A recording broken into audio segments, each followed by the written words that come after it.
pagi-pagi itu penghuni kos nomor 5 itu ke rumah.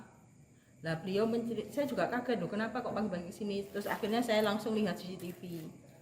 Nah begitu lihat CCTV saya keluar, terus masnya bilang katanya mau sholat subuh, biasanya kan ke masjid. Nah itu sepedanya nggak ada. Langsung saya cek CCTV, nah itu ketemu jam 00.59 itu masuk. Pencurinya itu terlihat celingak-celinguk melihat situasi. Setelah itu keluar. Nah setelah keluar itu ada temannya lagi yang masuk 2 orang. Nah kejadian pertama itu jam 1:04 di CCTV, 2 pencuri itu mengambil sepeda Beat warna coklat, itu Beat apa Mbak? Beat Street. Nah ini di sini di kontrakan nomor 1. Nah itu kan sudah dikunci stang, sama pencurinya itu diangkat, terlihat jelas diangkat. Nah kemudian jam 1:25 mungkin 1:25 pencurinya itu masuk lagi. Orang yang sama juga? Orang yang sama. Berapa orang yang masuk lagi hanya 1 orang. 1 orang. Nah masuk lagi itu ngambil sepeda di tempat parkiran sana. Nah di tempat parkiran itu sebenarnya banyak sepeda. Ada sepeda apa yang laki-laki itu enggak, ada sepeda Vixen, terus sepeda Beat biasa warna hitam, terus kemudian ada Vario dan sepeda yang lain.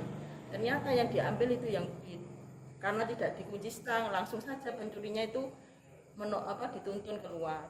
Nah akhirnya sampai selesai itu jam 1:33 itu sudah lunas, sudah hilang.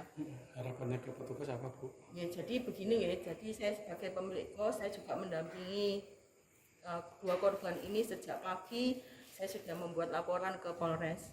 Alhamdulillah dari Polres Jombang juga gercep, beliau habis lapor langsung ke sini. Jadi beberapa polisi ya, mulai dari penyidik, ada yang dari lapangan itu ke sini.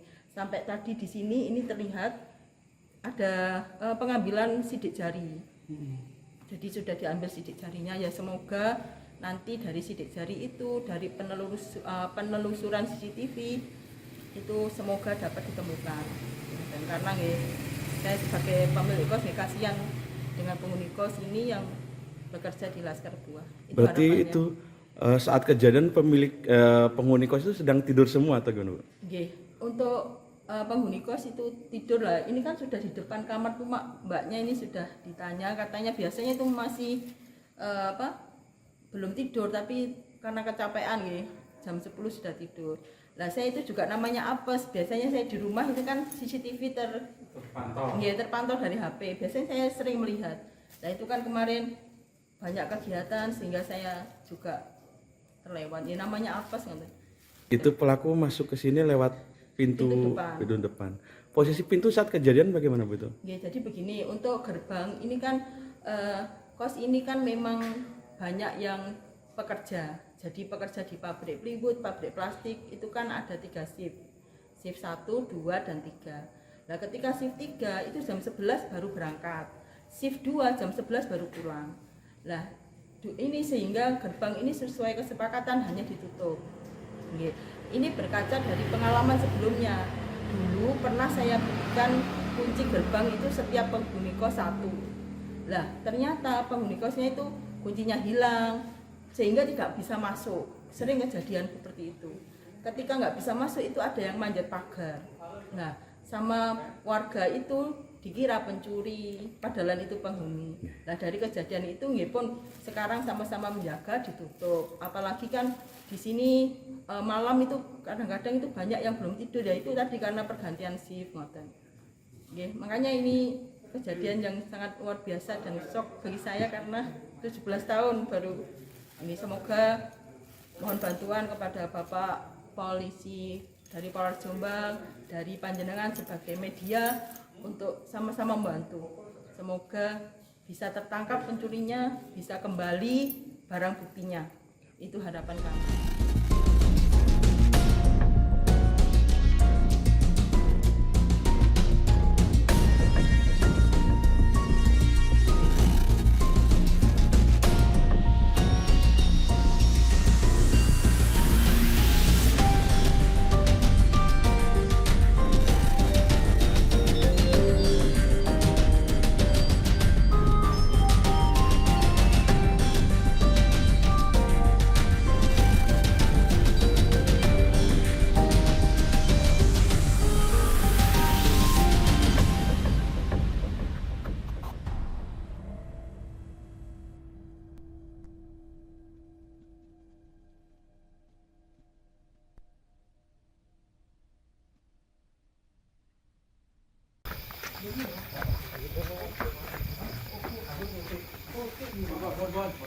Yo sip. Ya ya. Pul. Ropek gula, Pak. Enggak KTP-in kalak. Mangken, gula ropek, Pak. Yut. Ropek gula, Pak. Yut. Aku ser. Agus profe, Bang. Ropek, Pak. Bu kemana KTP-in kemana?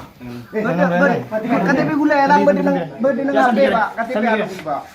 KTP gula seperti foto. Pak Agus, Bang. Ropek, Pak. Ropek. Ada siapa? Makin gede.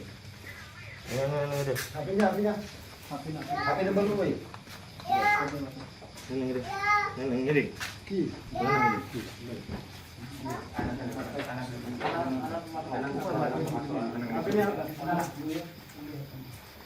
Bang benih habis model. Ropek gula. Model yang benih habis. Ropek gula, Pak.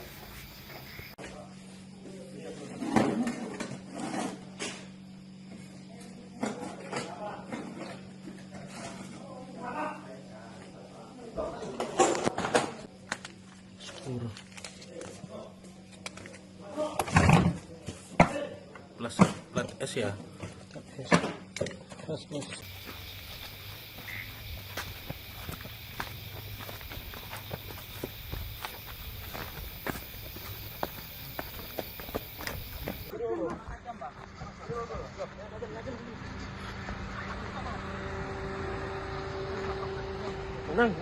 Nang ya.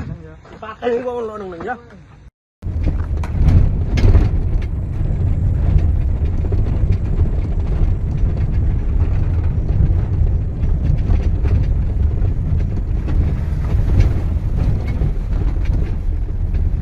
Tapi kami meyakini dari informasi yang kami dapat bahwa salah satu pelaku atas nama inisial RF. Kemudian kami melakukan penangkapan di rumah istrinya RF dan kami berhasil melakukan penangkapan dan ternyata kami juga menemukan barang bukti berupa kunci L dan sepeda motor Scoopy milik korban. Dan ternyata di situ juga ada temannya yang berinisial MK. Selain itu, kami juga berhasil melakukan penyitaan terhadap beberapa barang bukti yang diduga juga hasil kejahatan. Yaitu ada beberapa plat nomor kendaraan. Ternyata setelah kita cek juga merupakan hasil curanmor.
Oh jadi kronologisnya kayak gini mas, saya posisi lagi di dalam, lagi kerja juga.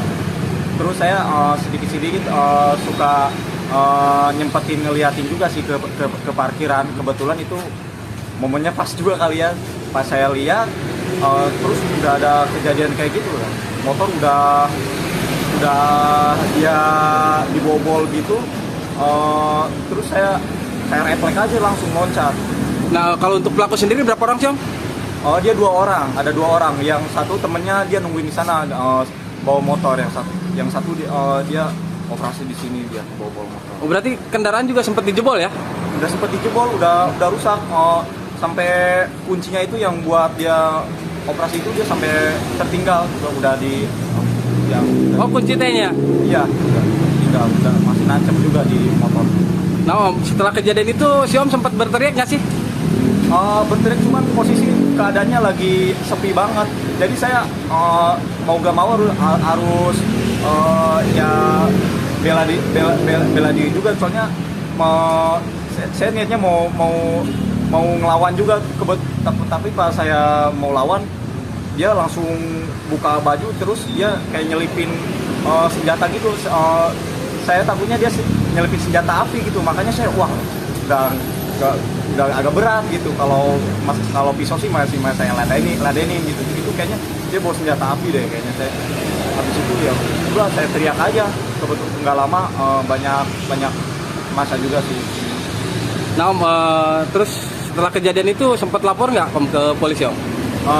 Langsung lapor ke polisi, polisi juga langsung ke TKP juga. Gak sempet baca? Dengerin aja, klik icon text to speech di okezone.com.